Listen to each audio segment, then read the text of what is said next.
Kahit one had asked, can you please mention about the importance of a dimmer and how often do you use it and in which cases?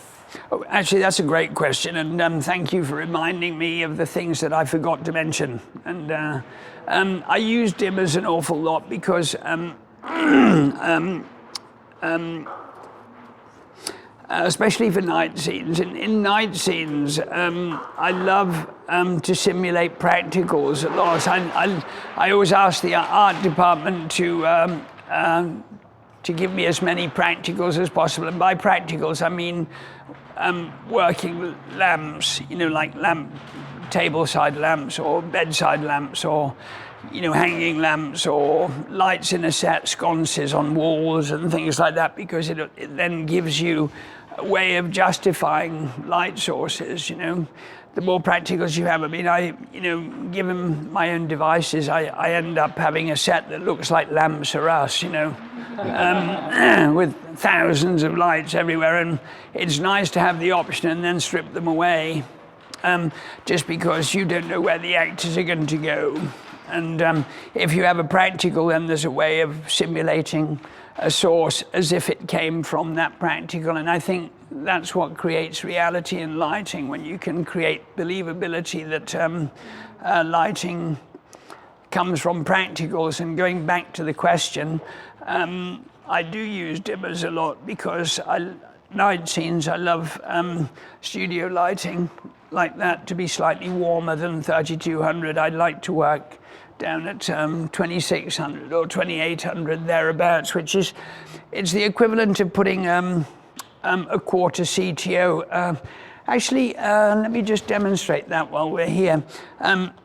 It's a really, these two gels here, I'll hold them up against the white card. Can you see those, guys? This is what they call a full CTO. And so that's a full CTO. And obviously it's very, very orange. What a full CTO does basically is, that's the difference. Can I have it back in my hand again? That's the difference between a tungsten light and an HMI light. If anyone's good at math here, and we should give away a prize for this, what's the difference? What is 5600 minus 3200?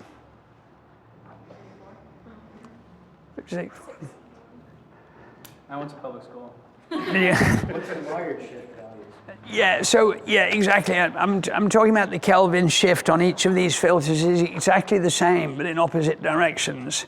So, in other words, if I put this on an HMI light, I don't think we have one running at the moment.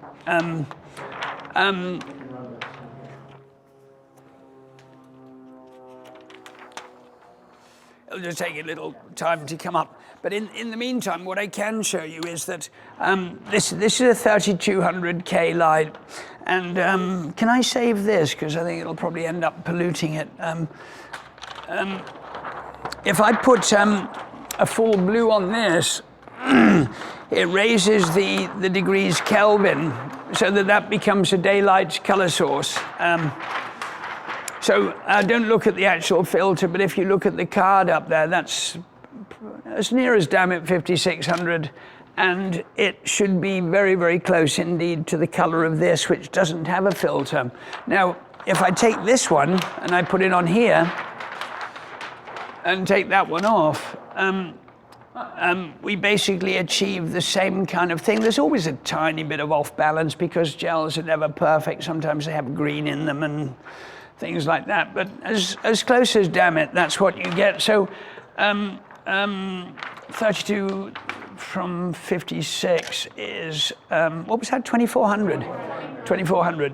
I'm sorry, I was really bad at math at school, and so this drops the degrees, reduces Kelvin by 2400 degrees K. That raises Kelvin by 2400 degrees K. So I mean, you can probably guess what happens when you put them together and look at them. It becomes completely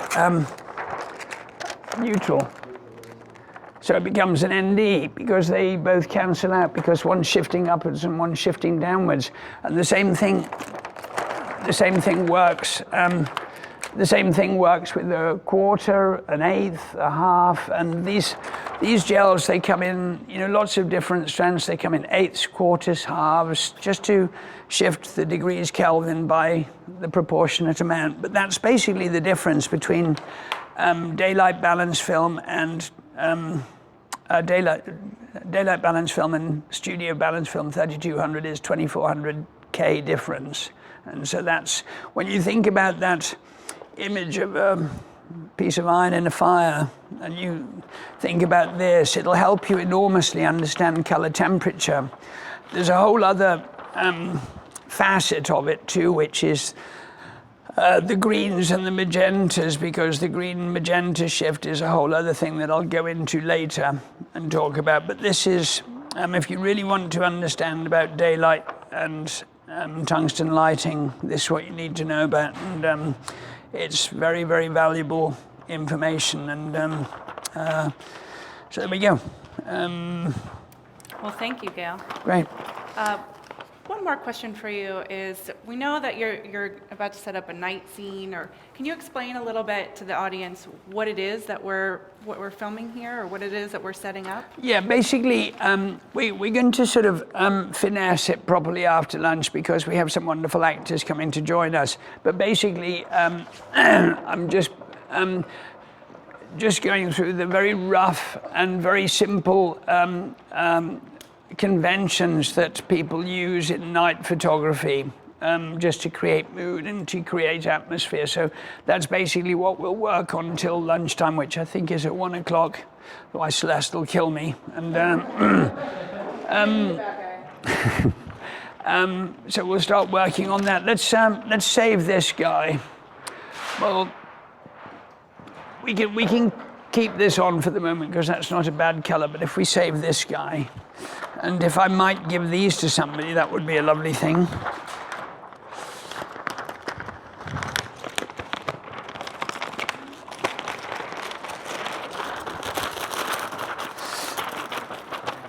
There we go, great.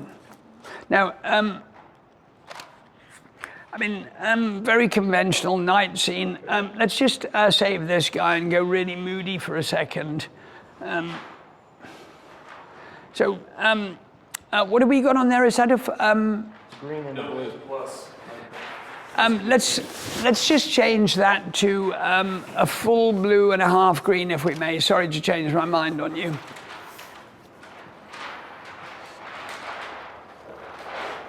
That definitely looks like a nighttime scene with a single moon. Yeah, exactly. And you tend to play more contrast for night scenes. You know, there's less ambient kind of light because you assume that there's less light coming in through windows and bouncing off the ceilings and so on and so forth. Looks like a detective's office or something. Yeah, it's that kind of idea. Now, we don't have certain devices, but we'll get the color sorted first, and then just to give you an idea. Yeah, while we're waiting, let's take some questions if there are any. Gail, I have a question. Sure. So when we lit the scene earlier for daylight, you had one light diffused and then two that you were bouncing, one off the card, one off the ceiling. Right. Can you talk a little bit about the decision process for when to bounce a light, when to diffuse a light? Yeah, I think I'm, sort of being from the British school of cinematography. I love soft light, and I tend not to light very hard. I think, and I'll go into this later when we start getting into close-ups. I mean, I use hard light much more for night scenes, as you're going to see in a second here, but there's a process that I go through when you start on a wide shot and then slowly move in, where you beautify the light as you get in closer, because if you use hard light on, say, your leading lady in a TV show, if you get right in close on a hard light, what that's going to do is to emphasize all the imperfections in her skin, which every human on the planet has imperfections in their skin to a certain extent.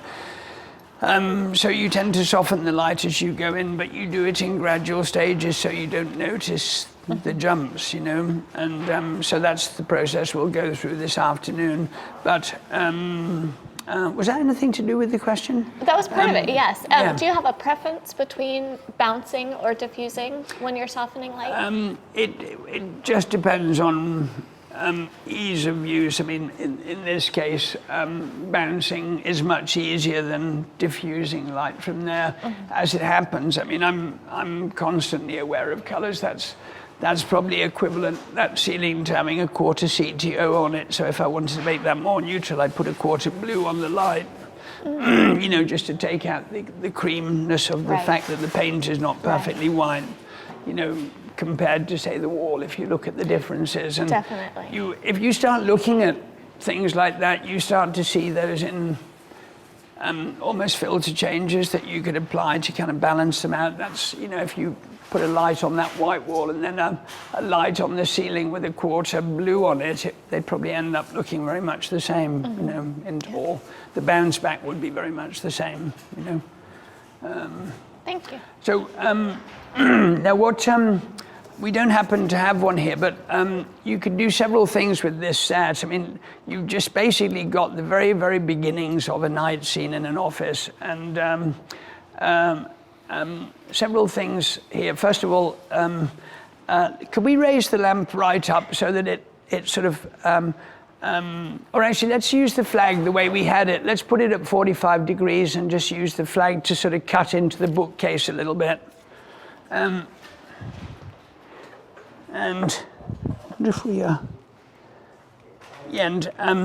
let's take a couple more questions. If we could get this practical fired up, that would be a wonderful thing. A question from S. Langer Photography. When using gels to correct color temperature, how are you adjusting your white balance?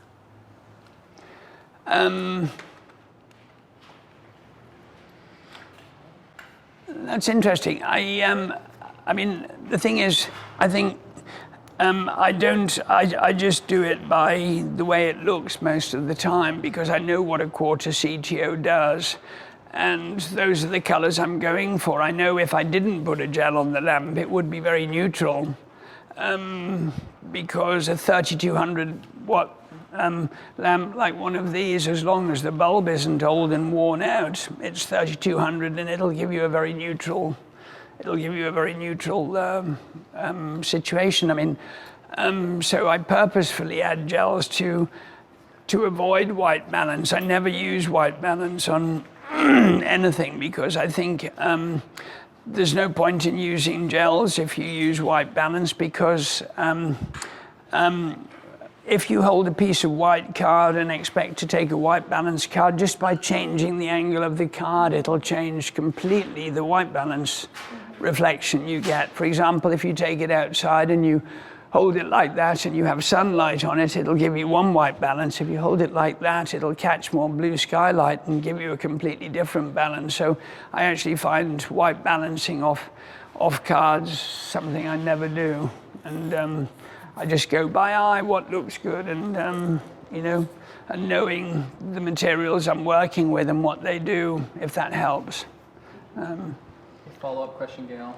So since you don't use the cards, so you would just use the Kelvin dial, the 5D? Absolutely. So that's exactly why we use the Kelvin dial on the 5D. And you know, you might you can change your you know, that's not set in concrete. I mean, for example, if you wanted a scene and you were so sure that you wanted the scene to kind of feel a bit warmer, and you were shooting, say you'd shot the day before and you'd shot in a kind of sort of very late afternoon light. I mean, one of my favorite lights is when the best light I ever see in LA is when they've had a horrible sort of fire It's beautiful. because you get this beautiful orange light coming through the smoke haze, and you see the sun as a big orange ball. It's the most beautiful light of all, but I'm not allowed to go and set cities on fire, so Please don't. I don't have much control over that. And but just for example, say you shot a scene the day before, and you you shot it late afternoon, and you then had no choice but to go back at another time the next morning where the color was all completely different, then you could possibly, crank your degrees Kelvin up much higher, so that then relatively it would be warmer and matching better with what you'd shot the day before. And you can evaluate that by what you see either on your Marshall monitor or on your LCD. So that would be a reason for maybe varying your Kelvin, but I still believe in using Kelvin rather than white balance, because white balance is such an inaccurate means of, it's rather like an incident meter, and having a large hand, it's the same inaccuracy kind of thing. Great tip, thank you. We were shooting a film last year, and it was nighttime, I think in Georgetown in South Seattle, and some of the street lights in the distance were green, which was acceptable. I think we were in tungsten, but the ones that were the problem were like deep purple, and it made everything look real science fiction-y. Well, that's Anything you can do about that? that's interesting. I mean, the street lights that I know are sodium vapor, which is almost a pure yellow spectrum, and then the mercury vapors, which are a blue-green. So I'm not sure what the purple ones are. Maybe they were the mercury vapor ones. Second one, yeah. Yeah, it could be. I've seen LED streetlights too. Yeah, Seattle has just started adding LED streetlights. Oh, is that right? Are they? What kind of color are they? Are they They're usable? very moony looking. It's a bluish, it's somewhat similar, I don't know the white, but it's somewhat similar to the mercury, Yeah. but they're very bright. I know there was one outside my house recently, and it took like 2 weeks to get used to it. It was like changing it at night. Well. Well, that's interesting. I mean, that's when I think on the 5Ds I tend to take the color saturation down a couple of notches, and that makes it a bit more monochromatic. And then if you're shooting a scene, just try and get your actors to end up near a store window where then you can, light them with proper lighting and things like that, because, street lights are usually either in the wrong place, they're creating sort of ugly shadows, they have a weird color, and you can't control them very easily. So if you can use that more as background and then actually shoot the meat of the scene, even if they've walked through that or got out of a car and taken a distance of travel, if they could end up near a doorway where you can justify bringing light that you can control onto them, you'll end up with a much nicer looking scene. And that's not too difficult to pull off. And I often, I mean, on house we don't have quite so many problems because we tend to get street lights shut off, or we cover them in black wrap, and then we just put up our own lights on condors. But in certain situations, we might not be able to do that, and so I'd try and talk the director into having the actors, at least, even if they started in that uncosmetic light, at least when they stop for dialogue or stop for a moment, they stop near a store window. And again, that's something you work with your art department on, and things like that. But it is difficult because, of course, sort of city lighting is not put up to kind of look pretty, it's put up to save bucks. And, sodium and mercury vapor lighting are incredibly cost efficient, but LEDs are the new wave of being even more cost efficient. I can't remember what the statistic is, but I think LED lighting is a third the price of mercury vapor and sodium vapor lighting, so it's something that we're going to see more and more of. And also the fact that if the fixtures are designed well, it's like my buddy at Mike Walsh at Cine Mills, who are working, making huge strides on beautiful light fittings. We actually shot a film of him, but we just didn't have time to put it all together, and it's a real shame. He's going to kill me when I get back to LA. It was, they've done so much work to kind of get the green out of the LEDs. They're not easy lamps to work with, and a lot of people have poured a massive amount of money into research to kind of get them working properly for photographic lighting. And in fact, they've just designed a 650 watt one where an LED replaces the bulb in a fixture about that size, and it will be about the same brightness, but it'll probably pull about 100 watts. So it just goes to show where we're going. Now what were we doing? Yeah, what I was talking about.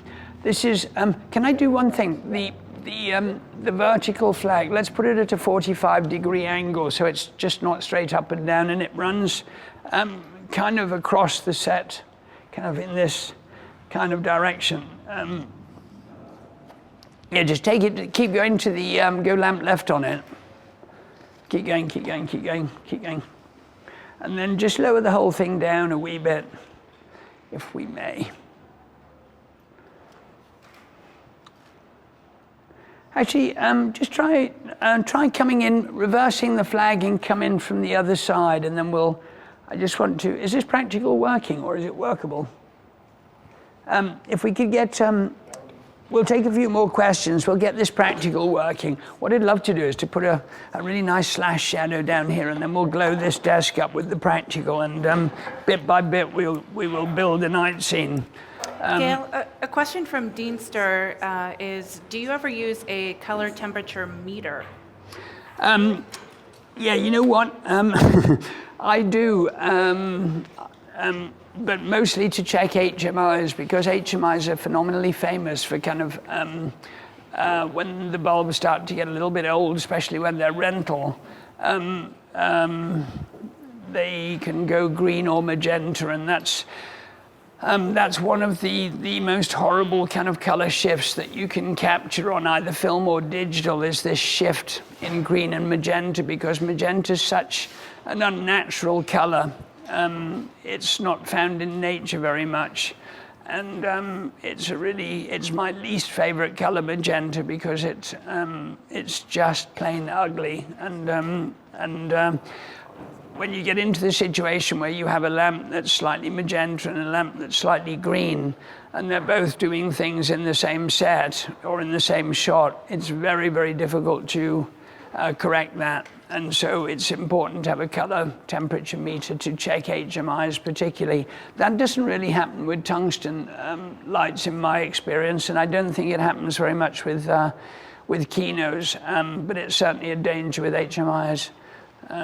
So that's the time when I would use it, but color temperature meters make my brain hurt, so I tend to give it to my gaffer and say, can you go and figure out what's wrong with that over there, you know? And because they can be quite complex, working out the filters you need to adjust, you know.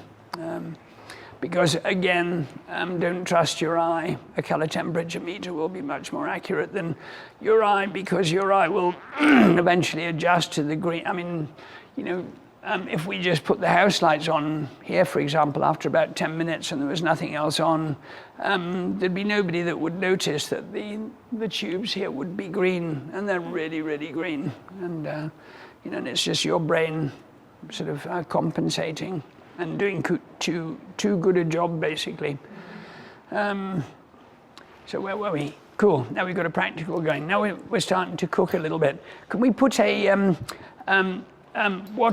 what would be lovely to use is, should we, I don't suppose we have any, where's Jason? Let's get, while we're taking a few more questions, we'll get Jason to cut a little bit of Cucaloris, or we could take a piece of foam core, or if you guys have got a box cutter or something, just, you know, and, or a branchioloris, we'll put it in front of that lamp. You know, so while we're talking, we're just basically building a little night situation here. So, you know, we're getting there bit by bit. So any more questions? There was a question from Sentio in the chat room who would like to know if you could talk about the changes you make in lighting when moving wide shots to close-ups. Yeah, we're going to go into this after lunch a little bit, but just briefly for right now, is I always soften the light as I come in. I work on getting light into the actor's eyes, because what can hurt you enormously are directors that insist that you shoot a big wide shot and then they use a very long lens to shoot a close-up at the same time. I really hate that. Sometimes you have to because you're under so much pressure to complete a schedule that you have no choice, but when you shoot a close-up out of a wide shot, you know, your lights are naturally all 10 feet away and there's not an awful lot you can do to beautify the light. I tend to beautify the light as I move in. By that, I make it a bit more cosmetic, a little bit softer. I give it more shape. I get light into the eyes. I separate the actor from the background.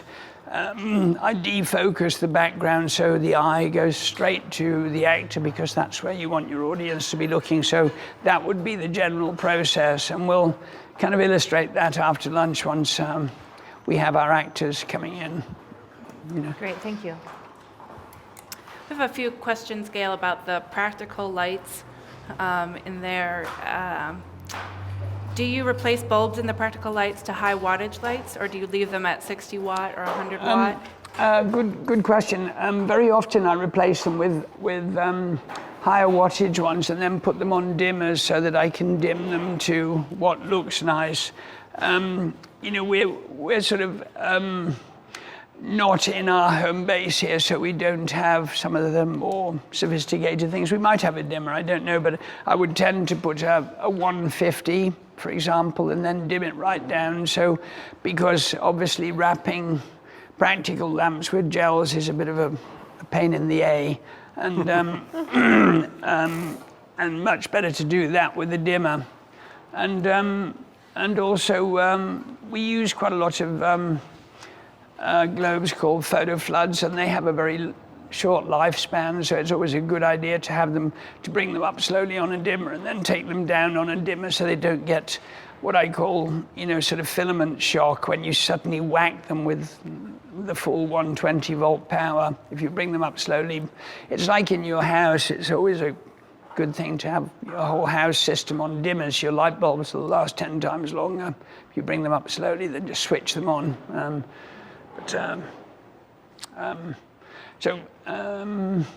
We need to make that needs to be a little bit bigger. We need a 4x4, and the holes need to be a little bit bigger. Sorry, guys, I should have been a bit more specific. I'm not being. I'm sort of very sort of blinkered. So I'm focusing on one thing and neglecting my poor guys over here. I'm sorry, guys. A question from Doubled, who had said that he thought you said earlier that you avoid diffusion because the image falls apart easily on a DSLR. Can you talk a little bit more about that? Oh, I'm talking about diffusion on the lens, not on the lighting. For example, when I shoot on film and I shoot on the Alexa, which are our main cameras on house, I use filtration like ProMIS or Hollywood Softs or things like that, just to soften the image slightly and make it slightly more photographic, slightly more cinematic and less video-like for television. But I would never do that on a 5D, and because the image is already so compressed that if you start beating up or diffusing an image that's already fairly fragile and a low guys, you'll have to keep that down a tiny bit.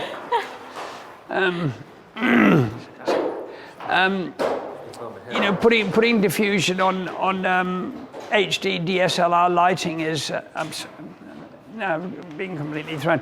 Putting diffusion on HD DSLR cameras is really not a very good idea because because of the compression, you'll end up with destroying the image even more. So if you need to put diffusion on it, it's much better to do it in post, whether that be After Effects or whichever color program you use, so that's what I meant by that. I'm sorry if we have already covered this, Gail, but Dave Wowchuk is asking, what is the difference between using gels versus filters for night scenes? Well, the thing about using gels is, does he mean on lamps or on cameras, do you think? Well, let's assume, you Gels would be on the lamps and filters would be on the cameras. Yeah, the thing is, a filter makes an overall change, and so I rarely use filters on cameras unless you want to make, for example, if I use a tungsten balanced film stock and I want to go outside, I would need to use an 85 filter on the camera, which we do quite a lot. Just to, which is exactly the same as a full CTO. It has a 2400 degree Kelvin shift. So it turns daylight with like a full CTO back into tungsten 3200 degrees Kelvin in general. So that would be the reason for using a filter on the camera. But that's just an overall change. It does the whole thing to the picture. And most film stocks now, you can really effectively do that in post very easily anyway, just about. Certainly not on the 5D, because that would be too much of a shift to be able to correct. But the advantage of using gels on lamps is that you often, you might be simulating a red light from a club, you might be creating moonlight or a mercury vapor look from a high condor with an 18K HMI, and in which case you might have a half blue and or a full blue and a half green, or a combination of blue and green to kind of give it an edge. So you use gels to kind of correct individual components of a shot, whereas a filter on a lamp is just an overall change. Now, we're getting there. Let's just open up some of the holes a bit more. Sorry, we will eventually get there, I promise. Just join some of the holes together and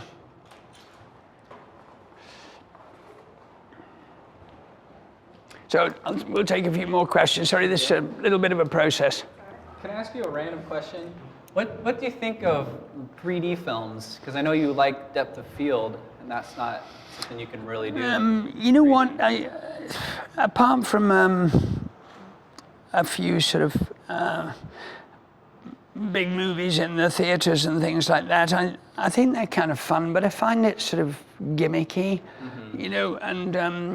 and people tend to construct the films in the most part to take advantage of that, and then it's got nothing to do with the story. It's not something that really impresses me too much. I mean, when the old finger poking out at the audience and things like that, how many times have you seen it? Do you know what I mean? Or the bats coming at you and stuff like that. It's just like, I'd much rather somebody return to that. For a very, very short period of time in Hollywood, they tried what they called smellies. Mm-hmm. And they used to, they'd do these amazing scenes with sort of people firing guns at each other for half an hour, and they'd pump the smell of gunpowder into the theater. And then there'd be a scene where people ate hamburgers for half an hour, and they'd pump the smell of onions into the theater. And I think it's about as valid as that, to be honest. I mean, it sounds a bit cruel because people are doing some wonderful things in 3D, and I think it's all incredibly clever. It just doesn't do an awful lot for me because I'm more interested in storytelling than bells and whistles, And you have to pay more to go see it. Sorry? And then you have to pay more to go see it. Yeah, and also the other very sad thing is that wearing the glasses, it makes the screen brightness so very dim, compared to, watching a regular movie. And This might be similar, but what do you think about like The Hobbit, I believe, is shooting at 48 frames per second, and some people have talked about 60 or 120. Yeah, it's kind of interesting. It's I mean, Peter Jackson's an incredibly clever director and a very, very smart man, and maybe it'll be interesting. I mean, I like IMAX, and that's 60 frames, I think, 60 FPS. And I love the large image quality. I mean, I love large format photography, so that's really nice. But the trouble is that you will see it at one or two cinemas that can show it, and then the rest of the time it'll just be your regular film, because there's no way in a million years that every cinema in every city is going to convert to these random systems. I think at some point in the future, probably, we will have much better projection, and it'll probably be laser projection or something like that. And it'll probably have much more dynamic range between the darkest darkness and the brightest bright, because it's nowhere near real life, the brightness that you see in a theater. I mean, sunlight, you should literally, if it was real, literally squint at, but you never do that. So I suppose the dynamic range is something I'm much more interested in, and that'll probably get better and better as laser projectors improve and things like that. And the great thing about laser projectors is, because they're computer driven and things, films can be pumped down a line from a distributor. They don't actually have to be dealing with huge rolls of film on. I don't know if you've ever been into a movie theater projection room where they project movies, but the reels are literally that big, and they're on what they call, I think they call them platters or cake stands or something, but they're literally sort of that wide. I mean, instead of having the films as individual rolls, the whole film is on one big reel, and it's the technology is changing all the time, but at the same time, less and less people are going to the movies, because we're getting bigger and bigger plasma screens at home, and or even projectors that can project fantastic quality images. I mean, we Watching House. Yeah, I mean, Yeah. We in our studio we have a little Canon projector. I can't remember the model name of it, but it's absolutely phenomenal. It'll project a picture about sort of 10 feet wide and 8 feet tall, and it's absolutely magnificent. And so all of these things will become within reach, and so those things are things that are tending to make people not go to the movies so much. So maybe that's what people are trying to do with 3D movies, is to try and get audiences come back for more of an experience type film. I mean, they talked about one time, sort of making huge ride films with like 600 people, putting them in gimbaling theaters and things like that. But whether it'll ever happen, I mean, that's huge investment, and who knows. Cool. So we are. Thanks for all that hard work, guys. And but we're basically starting to build a bit of a scene here. You can see a tiny bit of variation in using the Cucurloris. It's a very traditional kind of Hollywood device, and it's been around since the Lord knows when. But was basically it's to simulate sort of moonlight coming through trees, that kind of idea. And we have huge ones on house that we use to just sort of break up the light a little bit. And because there's nothing worse than just having a big bland slab of light across a plain white wall. You can, if we could just take that the flag out a little bit and just open it up a little bit so we can see, if you wouldn't mind, just to see a bit more of an effect from that. Yeah, there we go. It sort of breaks the light into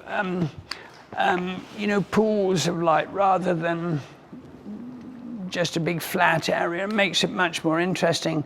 So that's one device we use. We're now starting to build, a whole thing going on here. The next thing that we should try and do is, can we get let's get a 4x4, not an opal. Have we got something like a 250 or something like that? If we got a 4x4 250 and maybe a red head with a quarter CTO. Are you doing on time? Okay, yeah, we'll just get this going. And actually, while that's happening, let me just take a few more questions, and because we are going to break for lunch fairly soon, because I'm starving. Gail, a question from Linux Danish. Is there any particular shape that you're cutting into that board? And if so, how do you choose what shape to cut? I know that looks like somebody demented has been at it, but it's really whatever you like. I mean, they can be really any shape. I mean, you can make your own. I mean, on house, they tend to be much more curved, and they're cut with a jigsaw as opposed to, this is just hashed together by the guys in actually it's very nice of them to do it. And, It was impressive how fast they did that. yeah, I mean, it's great. And, but it's basically, in a low budget situation, why not? If you just want to break up a wall or some light on a wall, you can literally use an old piece of cardboard, and it doesn't really matter. It just depends on what you want. The ones we use on house, they come in much bigger sizes, 8x8, and they tend to be much more sort of curved, the shapes, and more variation in them, and then obviously the distance between the lamp and the cucullorus is important. So the good thing about a big one is that you can have the lamp further away from it and still cover a large area, and then make the shadows sharper and things like that. So there we go.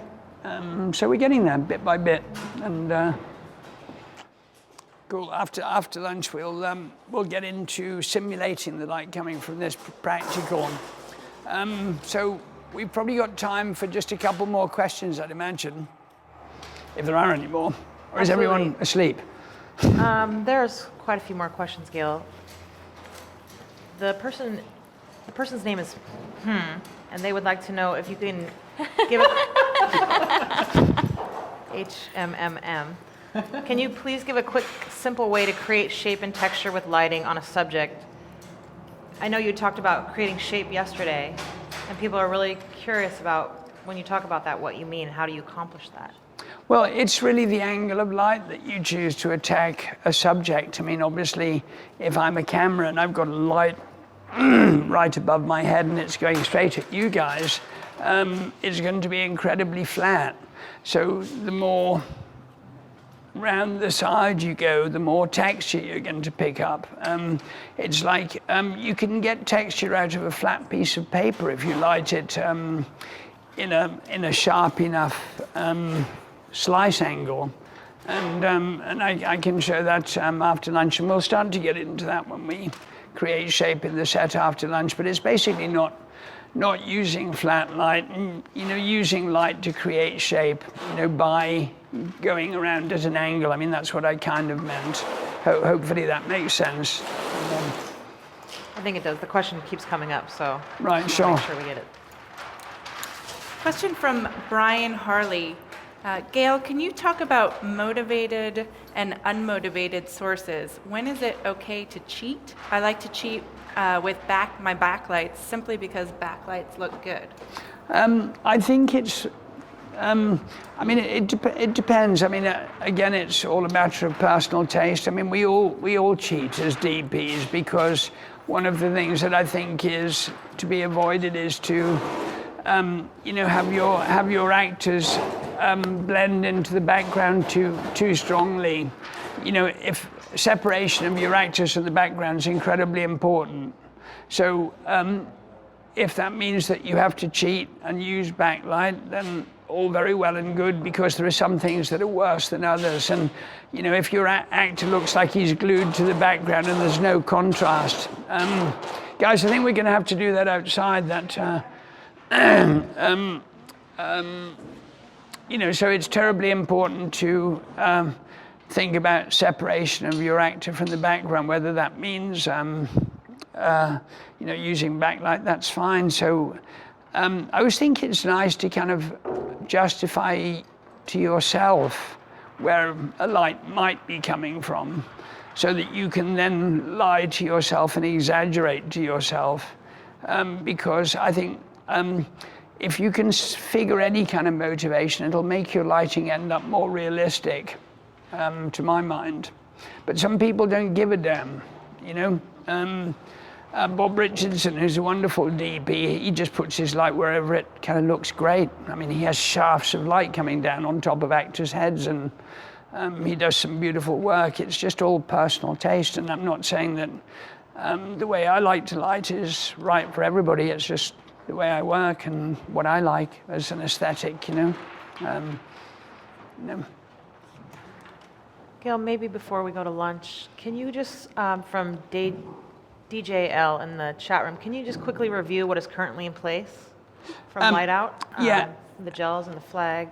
Yeah, F45? absolutely. What we have is, just starting over there, we have just a regular little desk lamp with its own light source. So that's probably a 60-watt little quartz light over in the corner. The light that's lighting the bookcase here is this sort of rather old-fashioned Paul Richardson 2K up there, which is coming through. What gel did we end up with? Is it a half green and a full blue? That is a half green and a full blue, correct? Yeah, it's a half green and a full blue, just to kind of create a little bit of moonlight coolness or Mercury Street vapor lighting, if you like. And then the only other light that's working on here is there's a tiny bit of ambience coming into the set from the open door there that's bouncing off that white wall, which, believe it or not, is having an effect on the set. It's lighting up all of that wall over there. And we have probably a 60-watt. Actually, this is a fluorescent. It's not even a tungsten bulb, but we'll change this to a tungsten bulb and then simulate that. So far, we've basically got a series of very simple elements in place, but we've only just started working the set, so, you know, it's a work in progress. So that's kind of where we are for the moment, and we will continue after lunch, you know. Cool. Do you want to take another question? Oh, Are you okay sure, with that? then, yeah. Okay, great. Somebody had asked, what are methods of separation that you like other than backlit? It's a lot more easy in color photography than it was in black and white, because you always had to do it. You always had to do it in black and white. You had to do it tonally, whereas in color you have the added ability to separate your character from the background by the use of color shift. You know, different colored wall, different colored skin, so on and so forth. Something I like to use a lot is smoke for certain situations, because it creates a softness in the background and creates an artificial depth. So those are some of the techniques. I love, there's a kind of formula that almost never fails but to work, which is a 3/4 front, 3/4 back kind of diagonal line between your key light and your back edge rim lighting. And that's something that an awful lot of DPs use, and I've seen other DPs use, and you know, that gives you a glancing light off one cheek, and then a 3/4 front that just wraps slightly to the other side of the nose on that side as a kind of lighting technique, and you see it all the time, and because it works well. And so, you know, a back edge separation is always good, you know, and because it could be a window that's just out of shot, and if there's a window that you've seen before in the set, then you have a good justification for it, but those sorts of things. With that 3/4 front, 3/4 back setup, what would be the typical ratio of intensity? Well, depends totally. For example, African American skin is much more reflective because it's dark. So you'd probably want to knock it down a little bit. I don't think there's a rule of thumb on that at all. I think it's just down to your eye. If it pops out at you, the 3/4 backlight, then just dim it down, and it's really just your own aesthetic of what looks good, and you'll soon find a relationship between the two that works really well. And again, it also depends on the moodiness of the scene, you know, completely. And if you want to find a justification, what there might have been for that, you know, there could be a very gloomy back window, back bedroom light coming through from a far room that just gave you just a tiny bit of an edge separation there, you know. So again, it depends on the scene a little bit.